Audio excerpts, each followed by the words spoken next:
Bonjour à tous, je suis ravie de vous retrouver pour cette nouvelle vidéo. Je suis accompagnée d'Eric aujourd'hui. Bonjour Mélanie, bonjour à toutes et à tous. On souhaitait vous présenter une marque qui fait son entrée au catalogue, c'est la marque Eversolo. Et ici devant moi, nous avons le DMP A6 Master. C'est un super couteau suisse. Et si vous voulez savoir ce qu'il fait, je vous invite à nous suivre après le générique.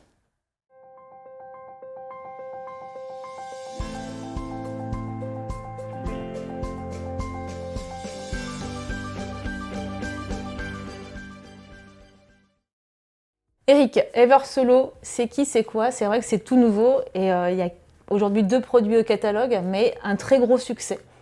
Oui, donc la marque Eversolo, fabricant chinois. Alors souvent on nous dit, mais ils savent faire des produits ou pas? Je dirais que ça fait 20 ans qu'on leur file tous nos produits à fabriquer, donc ça fait un bon moment qu'ils font du rétro-engineering. Et aujourd'hui, voilà, on les connaît nous très bien sur Auralic, cette nation-là, qui propose un excellent produit audiophile.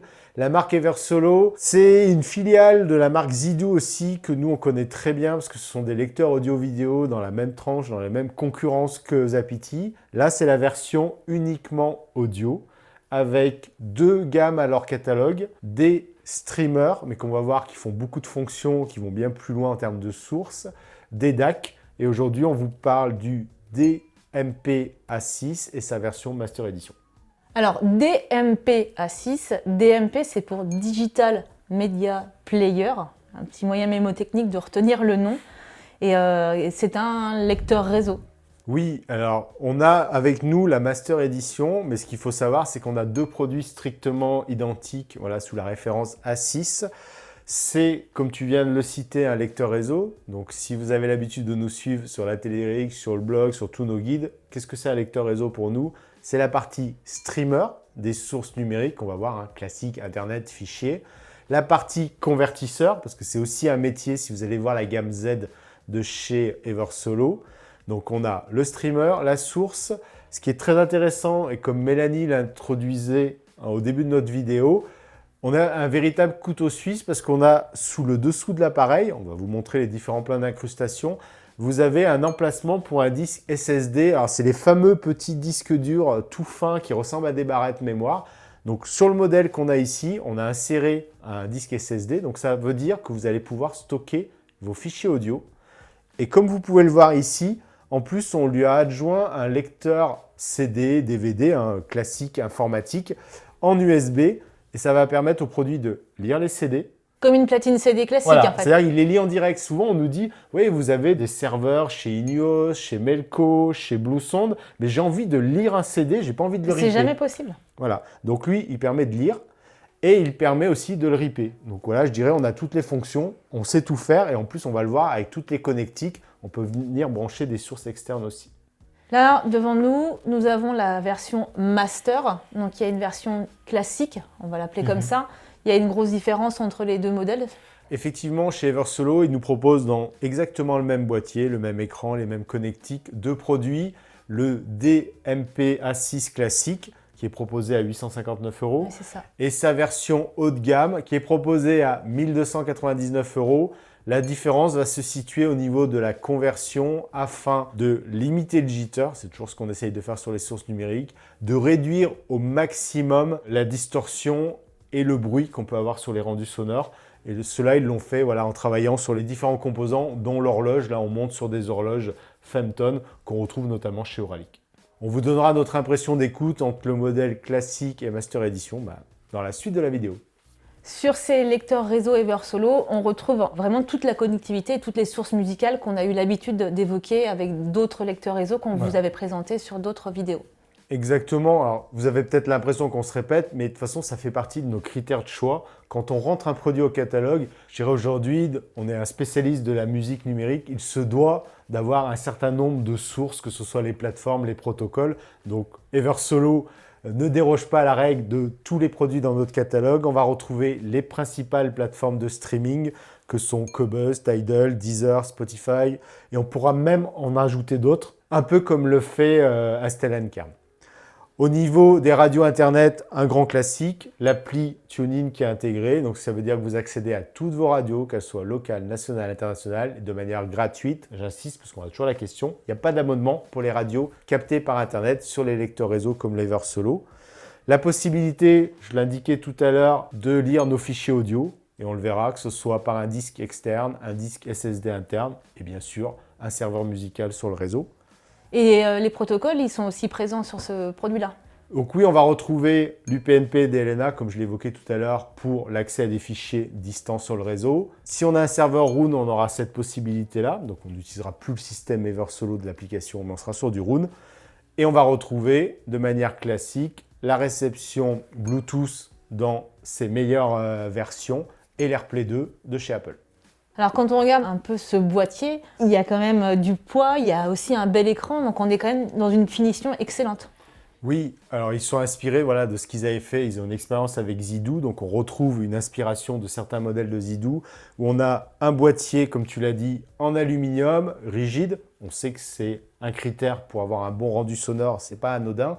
Ce qu'on peut voir tout de suite sur ce produit-là et qui nous a attiré énormément, C'est l'écran tactile, il est quand même hyper contrasté. Il y a un grand écran, donc on est 6 pouces, c'est-à-dire 15 cm, tactile. Donc c'est pas comme sur certains produits où on va se contenter d'afficher ce qui est piloté par l'application. Donc là, en fait, ce que vous avez en façade, dans les 15 cm de diagonale, c'est vraiment l'équivalent de l'application smartphone qui va être embarquée. Donc c'est du tactile. On a testé, c'est aussi réactif que n'importe quel écran tactile d'aujourd'hui. On peut retrouver les jaquettes, on peut retrouver les artistes. La totalité, on va en parler plus dans le détail après. On vous incrustera les différentes manipulations qu'on a fait. Mais c'est vrai que c'est un des gros plus de ce produit-là, c'est son écran tactile en façade. En termes de boîtier, on est en plus sur un encombrement minimal. Aujourd'hui, c'est ce que recherchent beaucoup de personnes. 27 cm sur 18, sur 9 de haut. Donc on est sur quelque chose de... Ça rentre dans les meubles IFI sans problème. Voilà, c'est très compact. Et pour ce qui est des composants, Eversolo a là aussi fait le choix de composants très haut de gamme. Donc au niveau logiciel, tout est bâti sur un Android version 11. Donc on va voir tous les intérêts d'être sur cette dernière version-là. Au niveau du convertisseur, on est sur un fabricant très connu. C'est du Sabre à l'intérieur. Comme aujourd'hui, sur tous les lecteurs d'une certaine gamme, pour ne pas dire haut de gamme, c'est un double Sabre, c'est-à-dire qu'il y a une puce qui travaille pour le canal droit, une puce qui travaille pour le canal gauche. Tout est là, je dirais, encore une fois, pour assurer la conversion la plus juste, diminuer le jitter. Et comme je disais en introduction, cette Master Edition va plus loin, justement avec une horloge plus haut de gamme sur ce modèle-là. Pour plus de détails, parce qu'on ne va pas énumérer tout ça dans une vidéo, je vous renvoie vers notre fiche produit, qui est très complète, plus le test qui sera aussi disponible sur le blog, qui là fait l'énumération de tous les composants qui peuvent vous attirer plus ou moins sur vos choix de lecteur réseau. Ce DMP A6 Master ici devant nous dispose d'une connectique ultra complète, entrée et sortie. Donc est-ce que tu peux du coup m'aider à bien visualiser l'intérêt de cette connectique ? Alors, un point important, que ce soit la version classique du A6 ou la Master Edition, c'est exactement les mêmes connectiques à l'arrière. On va retrouver sur la partie entrée, c'est-à-dire qu'on a la possibilité d'adresser son DAC. Donc comme je le disais tout à l'heure, c'est un double DAC de chez Sabre qu'on va pouvoir adresser en numérique, en coaxial, en optique, donc typiquement DVD, CD ou téléviseur par exemple. Une prise au format USB-C, donc là qui sera idéal avec un ordinateur pour adresser son DAC. En complément des entrées en USB, c'est comme ça que j'ai branché ma platine CD, mon drive CD. On a aussi une USB 3 qui servira pour un support externe comme celui-ci ou encore un disque dur externe. Donc ça, c'est au registre des entrées. Et une dernière entrée qui est bien sûr une prise réseau qu'on peut utiliser donc soit en filaire pour faire de l'Ethernet, soit on fera de l'Ethernet en mode Wi-Fi si on le souhaite. Pour les sorties, c'est aussi là très complet pour adresser directement sur un ampli ou éventuellement même sortir en numérique. Exactement. C'est vrai que là, on voit vraiment la complétude du produit. Alors, on va surtout l'utiliser, vu la qualité de son DAC et sur ce modèle-là de son horloge, on va sortir en analogique, donc soit en asymétrique sur les connectiques RCA, soit en symétrique sur les connectiques XLR. Donc là, on est très complet de ce côté-là. Et aussi, on a la possibilité, si on a un DAC encore meilleur, alors je dirais on n'utiliserait pas la Master Edition, mais la version classique à ce moment-là, on peut sortir en numérique, soit en coax, soit en optique, ou pourquoi pas en HDMI. C'est un peu plus rare, mais ça a le mérite d'exister sur ce produit-là. On le voit, on a vraiment toutes les possibilités en entrée, en sortie, que ce soit numérique analogique, sur le DMP A6 version classique ou Master Edition. Le DMP A6 Classic Edition ou Master Edition sont des lecteurs réseau et qui dit lecteur réseau sous-entend une application dédiée pour pouvoir les piloter. Alors, j'aurais envie de dire oui et non chez Eversolo parce que c'est la très bonne nouvelle. Alors, effectivement, voilà, on a une application sur mon iPhone, donc forcément iOS, une application forcément Android quand le cœur de l'appareil est lui-même Android. Donc là, on a une application voilà, complète. Mais avant, j'aimerais à nouveau souligner la possibilité, c'est-à-dire que je l'ai mis en route, c'est-à-dire je l'ai connecté au réseau en Wi-Fi, j'ai rentré mon compte Cobuzz, j'ai choisi ma musique Cobuzz, j'ai navigué dans des fichiers, bref, j'ai tout fait, j'ai lancé une radio, j'ai même lu un lecteur de CD, j'ai fait la totalité des fonctions directement en interagissant avec l'écran qu'on a en façade. Et c'est intéressant de le dire parce que habituellement, c'est un écran plus d'apparat, on va dire, que de réelle navigation. C'est pas toujours réactif. Et là, pour le coup, ça l'est totalement. Oui, alors non seulement il est complet par toutes les fonctions, mais on a vraiment la réactivité. Voilà. De toute façon, on le voit, c'est assez amusant d'ailleurs sur les écrans tactiles. Quand on touche un écran, quand on voit sur les Stellancar, on touche, on sent qu'on n'est pas sur la dernière génération en termes de contact, d'effleurement, de fluidité. Là, aujourd'hui, on voit clairement qu'ils ont embarqué ce qui se fait de mieux et ce qui se fait aujourd'hui en écran tactile. C'est-à-dire que je peux vraiment tout piloter et j'ai absolument pas besoin d'une application smartphone ou tablette. Et ça, pour moi, c'est un véritable plus. Parce que le nombre de fois où des clients nous disent « Ah non, mais moi, j'en ai marre d'utiliser mon smartphone » ou « Oui, dans la maison, on a un smartphone de dernière génération, mais les autres sont plus anciens et du coup, je ne pourrais pas installer les dernières applis. » Là, on range l'appli et on fait tout ici. Sa taille de 15 cm de diagonale le rend parfaitement lisible et chaque fois que j'ai voulu appuyer à un endroit, j'ai touché la bonne fonction. Et tu peux même gérer les paramètres ou une playlist, une file d'attente, tout ça, tu peux le faire depuis l'écran. Complètement, on va vous présenter ça dans le détail au moment des vidéos que vous verrez en incrustation. Je navigue dans Cobuzz, je fais mes recherches dans Cobuzz, je navigue dans mes fichiers, je lance une radio internet, je choisis les différents filtres du DAC parce que je peux affiner les réglages, je peux changer de réseau Wi-Fi aussi, je peux aussi choisir différents skins d'habillage au moment des lecteurs. Je fais les signes parce qu'il y a des équaliseurs graphiques qui apparaissent. Des vumètres. Voilà, des vumètres, cherchez le terme. Donc on a accès à la totalité et ça va plaire vraiment. C'est que c'est enfin un produit autonome et à ma connaissance, c'est le seul sur le marché.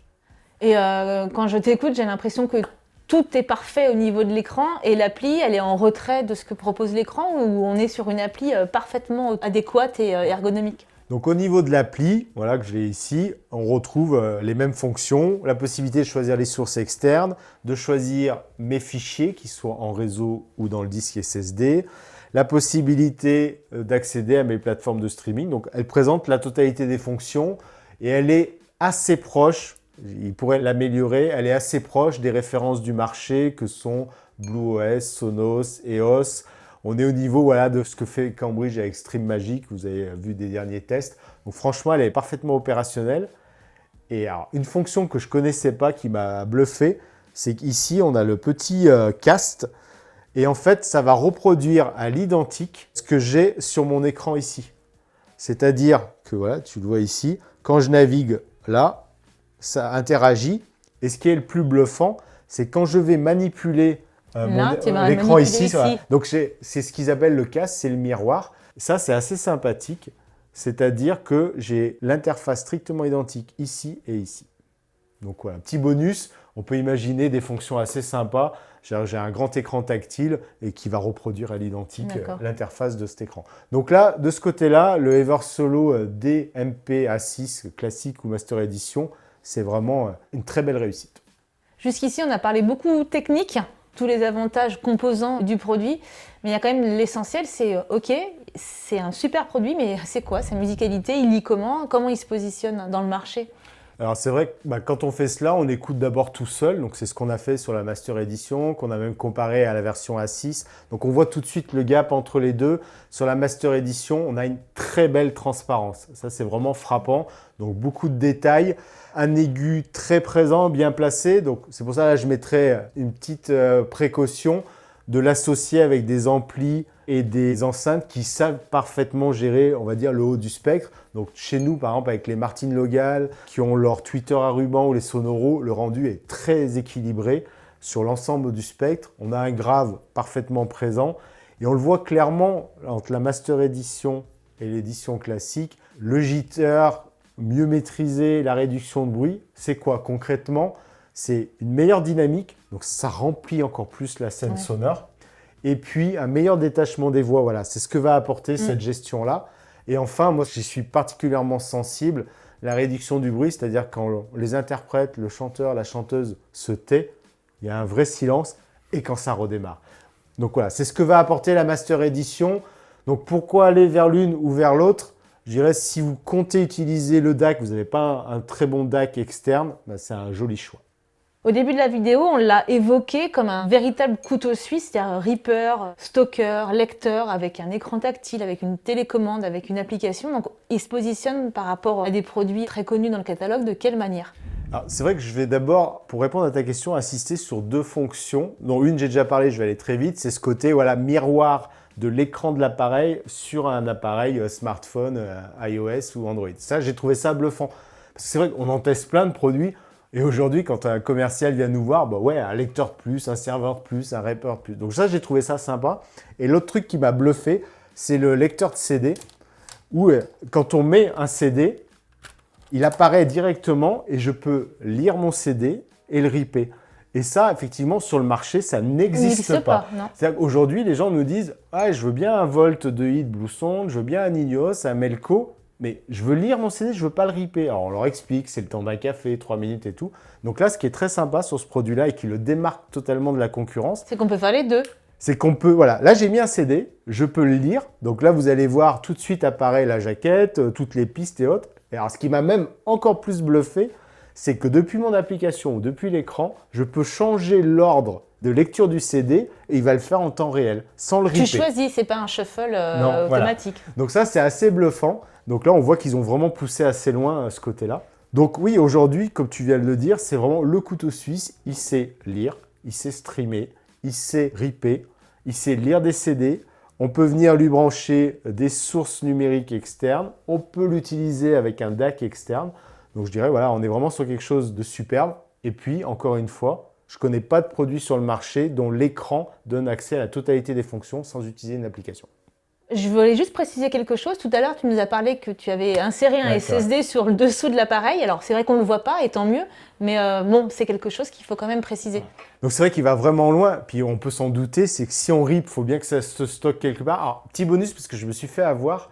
Quand vous mettez un SSD, il faut l'initialiser, c'est très simple.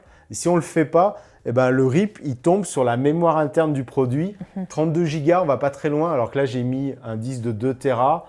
Et franchement, 2 Tera en SSD, ça coûte 90 € aujourd'hui. Donc, tu fais bien de le souligner. Voilà, il va vraiment loin, c'est-à-dire qu'on peut stocker en interne des fichiers qu'on a achetés chez Cobuzz, des fichiers qu'on a déjà en possession.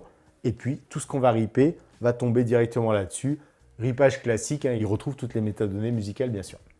Merci d'avoir regardé cette vidéo. Je suis sûr que vous avez pris autant de plaisir que nous à découvrir ce nouveau produit, le Eversolo DMP-A6 en version Master Edition, qui est un véritable couteau suisse de la musique numérique et de la lecture musicale. Vous retrouverez encore plus dans le détail toutes les informations, les fonctionnalités à la fois sur la fiche produit, la boutique d'Eric.com, sur le blog d'Eric.com. Et puis Mélanie vous retrouve dans le showroom où nous avons ce produit en démonstration et vous pourrez en découvrir toutes les fonctions et surtout la musicalité, rien de tel pour se faire une idée sur le produit. Pour ma part, je vous retrouve aussi dans les commentaires sous la vidéo. N'oubliez pas de vous abonner, les petits likes, on adore ça aussi. Et puis à très bientôt pour une nouvelle vidéo. Merci Mélanie. Merci Eric, à bientôt.